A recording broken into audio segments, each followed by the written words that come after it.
퇴근길 인문학 수업 멈춤 파트 2. 첫사랑과 경제적 의사결정의 상관관계. 일반적으로 한계 효용은 특정 제품의 소비량이 늘어남에 따라 점차 체감한다. 콜라를 많이 마시면 처음 느꼈던 청량감은 점점 사라지고 결국 더부룩한 포만감만 느끼게 되는 시점이 오는데, 이는 소비량이 늘어남에 따라 한계 효용이 점차 줄어들기 때문이다. 콜라 한 잔을 더 마시는 한계 행위를 할 때마다 누리게 되는 효용이 점차 줄어드는 것이다. 경제학은 이와 같이 특정 제품이 추가로 소비됨에 따라 한계 효용이 점차 감소하는 현상을 한계 효용 체감의 법칙이라 부른다. 첫사랑에 남다른 의미를 부여하고 첫사랑의 애틋함을 간직하는 이유도 한계 효용 체감의 법칙과 연관이 있다. 인생에서 처음으로 이성에게 사랑의 감정을 느꼈을 때 그 감정은 가장 강렬하게 기억된다. 이후 몇 차례 연애를 경험하면 점점 사랑하는 사람에 대한 간절함이나 애틋함도 무뎌진다. 하지만 모든 제품이 한계 효용 체감의 법칙을 따르는 것은 아니다. 어떤 제품은 소비자의 소비량이 증가함에 따라 한계 효용이 체증하는 경우도 있다. 이러한 현상은 소비자들이 해당 제품의 사용량을 늘릴수록 해당 제품에 점차 익숙해져서 효용이 높아지는 상황에서 쉽게 목격된다. 스키는 한계 효용이 체증하는 대표적인 사례다. 스키를 처음 배울 때는 즐거움보다 넘어지거나 속도에 대한 두려움이 훨씬 크다. 왜 스키가 재밌는지 공감하지 못하는 사람들도 많다. 하지만 스키를 타면서 스릴 있고 재미를 느끼는 순간에 이르면 두려움보다는 즐거움이 더 커진다. 나도 모르는 사이에 나의 선택에 개입하는 넛지 효과. 최근 주목받고 있는 이론이 바로 넛지 효과다. 넛지는 미국 시카고 대학교 경영대학원의 행동경제학자이자 노벨 경제학상을 받은 리처드 탈러 교수와 하버드 대학교 로스쿨의 캐스 선스타인 교수가 제시한 개념이다. 넛지는 팔꿈치로 슬쩍 찌른다라는 뜻으로 사람들의 선택을 일정 방향으로 유도하기 위해 직접적이고 강제적인 메시지를 사용하는 것이 아니라 눈치채지 못할 정도로 간접적이고 은유적인 방식으로 개입하는 전략을 말한다. 남자 화장실의 소변기 위에 화장실을 깨끗이 사용하세요 라는 문구를 붙여놓아도 사용자들에게는 은밀한 장소에서 훈계받는 느낌을 주기 때문에 화장실 문화 개선이라는 목적을 달성하기 쉽지 않다. 대신 재미있으면서도 사소한 시도로 큰 효과를 보는 방법이 있다. 소변기 내부 중앙에 파리 모양의 스티커를 붙여놓아 사용자가 소변을 보면서 소변기 중앙에 붙은 파리를 겨냥하고 싶은 흥미를 유발시키는 것이다. 넛지 효과가 스스로 인지하지 못한 상태에서 강요당하는 구조를 만든다는 부정적인 이미지도 있다. 하지만 넛지 효과를 긍정적인 측면으로 활용하기 위한 시도들은 다수 존재한다. 미국 미네소타주에서는 체납 고지서에 주민의 90% 이상이 이미 납부했다는 문구를 넣었더니 법적 처벌을 명시할 때보다 납세율이 더 높아졌다. 체납 요금을 납부하라는 강요 전화나 직접 방문 없이도 다른 사람들의 행태를 소개해서 자연스럽게 납부를 유도한 것이다. 강도가 칼을 사용하면 사람을 위협하는 무기가 되지만 의사가 사용하면 생명을 살리는 도구가 될 수 있다. 이처럼 경제 이론이나 개념도 어떻게 슬기롭게 활용하느냐가 관건이다. 고전의 잔혹한 지혜. 탄탈로스는 제우스의 아들로 반신반인의 존재다. 신들은 총명하기 짝이 없는 그를 특별히 총애해 신의 음료인 넥타를 한 상에서 마시게 할 정도였다. 하지만 지혜로웠던 탄탈로스는 신들의 사랑에도 불구하고 인간 앞에서 완벽을 주장하는 신들의 세계 이면에 감춰진 추악한 실상을 바라보며 신에 대한 반역을 꿈꾸게 된다. 넘어설 수 없는 무한자로서의 신과 유한자로서의 인간 사이의 경계를 부수기 위해 탄탈로스는 함정을 설치한다. 신들이 자신이 파놓은 함정에 빠진다면 인간은 전지한 신들의 무지를 폭로할 수 있다. 그 순간 신의 세계는 무너지고 바야흐로 인간의 세계가 열리게 될 것이다. 탄탈로스는 자신의 외아들을 잡는다. 말 그대로 아들을 잡아 요리한 후 큰 잔치를 열고 신들을 초대한다. 만약 신들이 정말 전지전능하다면 당연히 피로 얼룩진 음식을 먹지 않겠지만 마냥 모르고 먹는다면 그들의 완전함은 돌이킬 수 없는 손상을 입게 될 것이다. 인간의 몸으로 신을 시험하려 했던 탄탈로스의 교만에 신들은 분노한다. 그를 사로잡아 죽음의 세계인 하데스에서 영원한 형벌을 받게 만든다. 신화에 따르면 하데스로 내려간 탄탈로스는 온몸이 묶인 채 타는 갈증과 배고픔에 시달리는 저주를 받았다. 탄탈로스의 저주는 인류가 직면한 삶의 부조리를 은유한다. 사람들은 모두 잘 먹고 마시기 위해 몸부림치지만 결국 진정한 해갈과 배부름에 이르지 못한다. 한편 아버지를 잘못 만나 예기치 않은 죽임을 당했던 탄탈로스의 아들 펠롭스는 그를 가엾게 여긴 신들에 의해 부활하게 된다. 이후 그는 스라에 여러 자녀를 두는데 그 가운데 아트레우스와 티에스테스 크리시포스 등은 그리스 비극 전통에서 자주 언급되는 인물이 된다. 왕위를 놓고 다투는 아트레우스와 티에스테스. 신의 혈통을 이어받은 두 형제는 태어나면서부터 영웅이었다. 그런데 갑작스럽게 왕이 죽었다. 그래서 1년 단위로 번갈아가며 미케네의 왕위를 계승해달라는 요청을 받는다.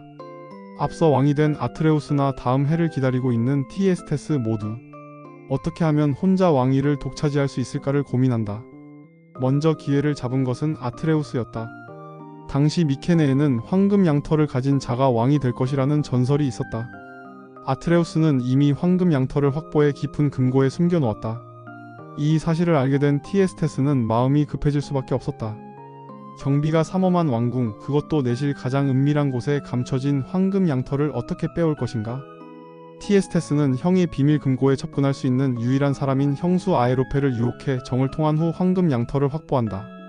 그리고 이 사실을 알 리 없는 아트레우스를 찾아가 말한다. 왕위를 놓고 형제간에 다투는 모습이 백성 보기에 좋지 않으니 전설에 따라 황금 양털을 가진 사람이 왕이 되는 걸로 합시다. 동생의 제안에 형은 흔쾌히 허락한다. 그리고 보물이 티에스테스의 손에 들려있고 자신의 금고는 텅 비어있음을 알게 된다. 사건의 전모를 파악한 아트레우스는 분노에 치를 떨지만 약속을 이행한다. 아트레우스는 가슴속에 칼을 갈며 왕위를 동생에게 이양할 수밖에 없었다.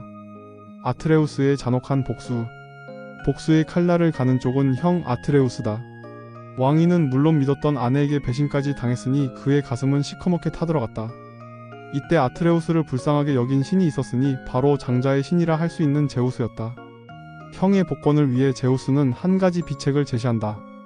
어차피 티에스테스의 제안에 따라 왕위 이양이 이루어졌으니 마찬가지로 아트레우스 편에서도 한 번의 제안을 할 수 있는 권리가 있었다. 하지만 이미 왕이 된 동생이 웬만한 제안에는 응할 리 없을 터였다.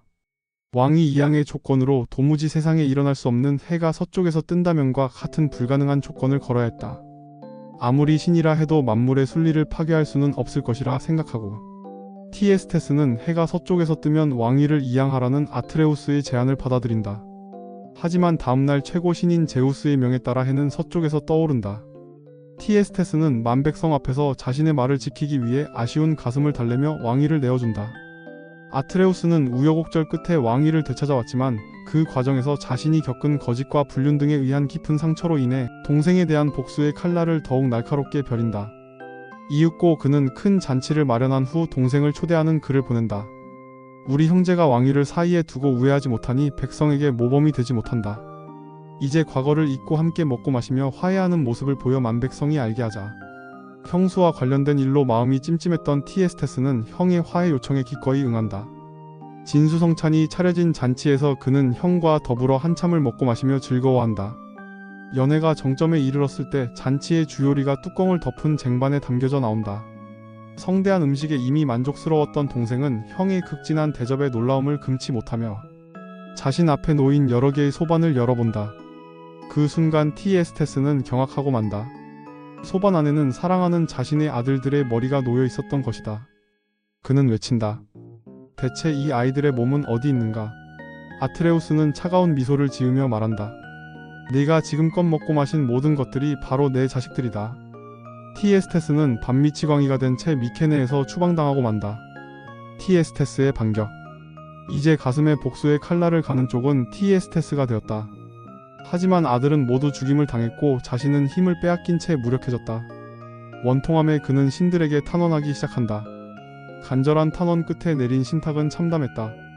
진정 복수를 원한다면 사랑하는 딸 펠로페이아를 겁탈해 아들을 낳아야 한다는 내용이다. 복수심에 불타는 티에스테스는 갈등 끝에 강도로 가장의 딸을 강간하고 현장에 자신의 신분을 암시하는 칼을 놔둔 채 사라진다. 이후 펠로페이아는 임신하고 이 사실을 모르는 아트레우스는 그녀를 아내로 맞이한다. 이렇게 태어난 아이가 그리스 비극의 주요 등장인물 중 하나인 아이기스토스다. 아트레우스는 아이기스토스를 자신의 아이로 알고 키운다. 시간이 흘러 그가 청년으로 성장하자 아트레우스는 해묵은 원한을 종식하기 위해 아들에게 밀명을 내린다.